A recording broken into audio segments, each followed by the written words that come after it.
Assalamualaikum warahmatullahi wabarakatuh. Oke, kali ini kita akan bahas soal penarikan kesimpulan ya. Ini ada dua soal yang akan saya coba bahaskan. Oke, langsung saja kalau begitu. Nah, ini nomor 1 kita akan menarik kesimpulan dari dua premis. Ya, premis 1 di sini adalah P maka Q. Ini implikasi ya. Kemudian premis yang kedua adalah negasi R maka negasi Q.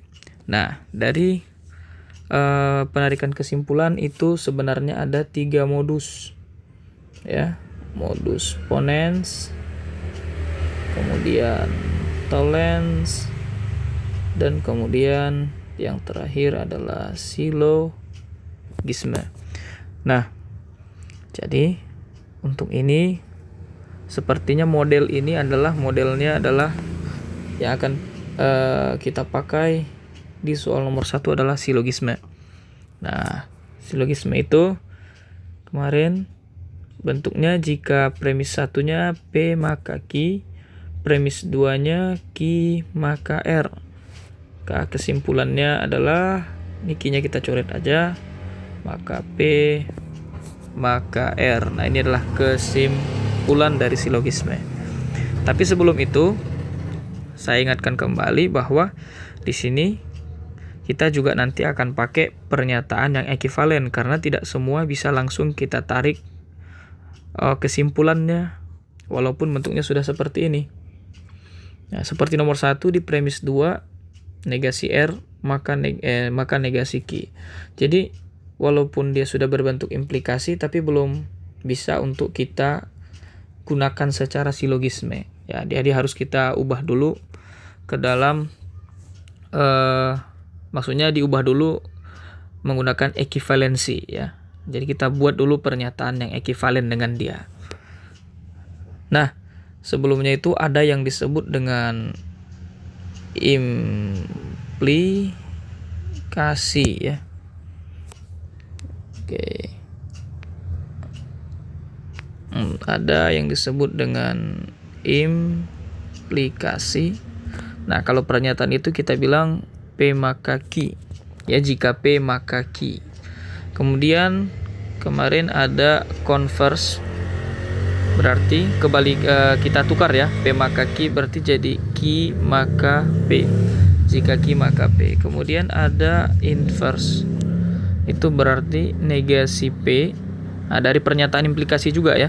Negasi P maka negasi Q. Kemudian ada kontraposisi.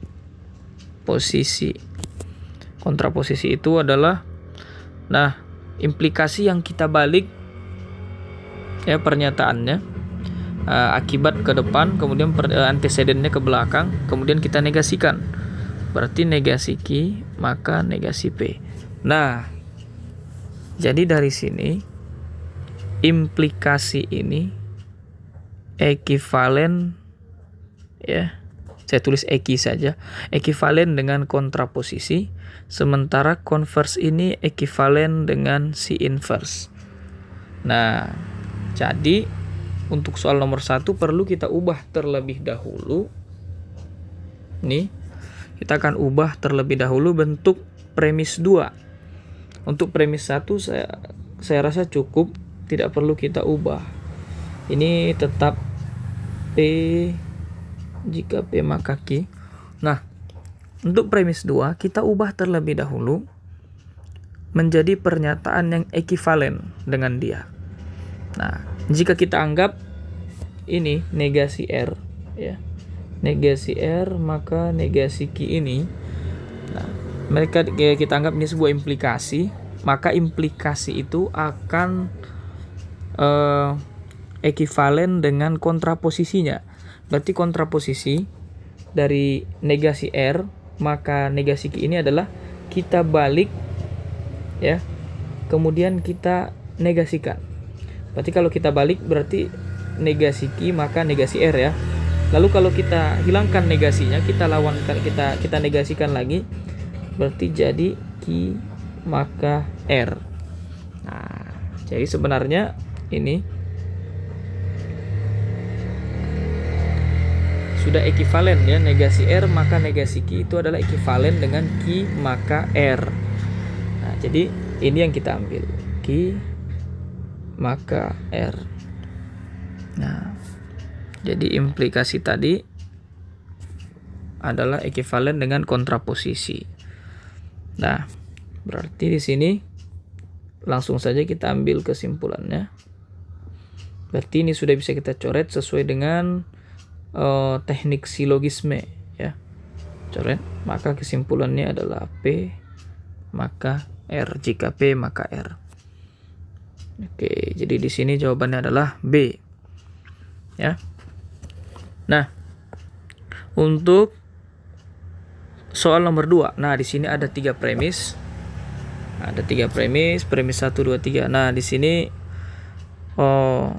biar lebih mudah maka kita pilih terlebih dahulu. Kita selesaikan 2 premis mana yang kita anggap bisa untuk kita selesaikan. Nah, di sini saya mengambil premis yang ini ya, premis 1 dan premis 3. Nah, terlebih dahulu saya ambil premis 1 dan premis 3.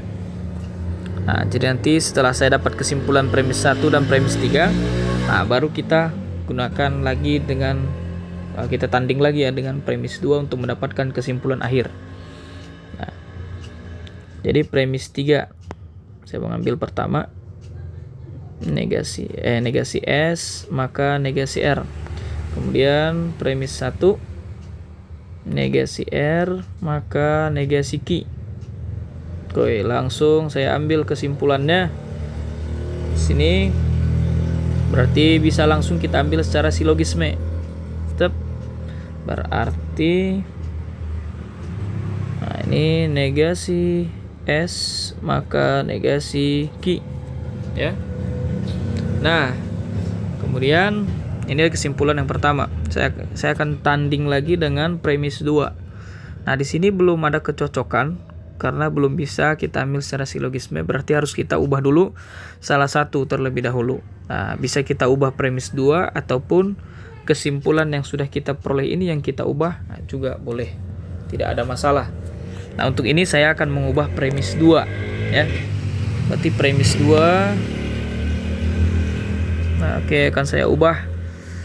Jadi, nah ini P maka Q.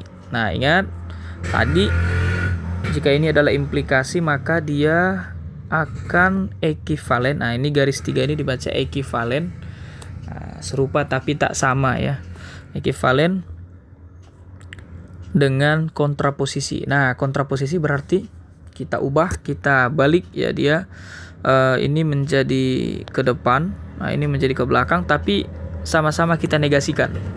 Berarti ini jadi negasi Q maka negasi P. Nah, jadi premis 2 yang kita pakai itu adalah ini. Nah, karena mereka ekivalen. Nah, sekarang kita akan mengambil kesimpulan akhir. Berarti kita ambil ini tadi kesimpulan dari yang pertama, kemudian dari premis 2. Oke, kita ambil kemari. Negasi S maka negasi Q. Kemudian yang kedua negasi Q maka negasi P. Oke. Kita berarti bentuknya sudah pas, sudah bisa karena sudah bisa kita tarik secara silogisme. Kita coret saja. Berarti kesimpulannya adalah negasi S maka ini ya, negasi P. Oke, jadi jawabannya adalah B juga. Oke. Sekian, semoga bermanfaat. Jika perlu boleh di-share kepada teman-teman kalian. Terima kasih. Assalamualaikum warahmatullahi wabarakatuh.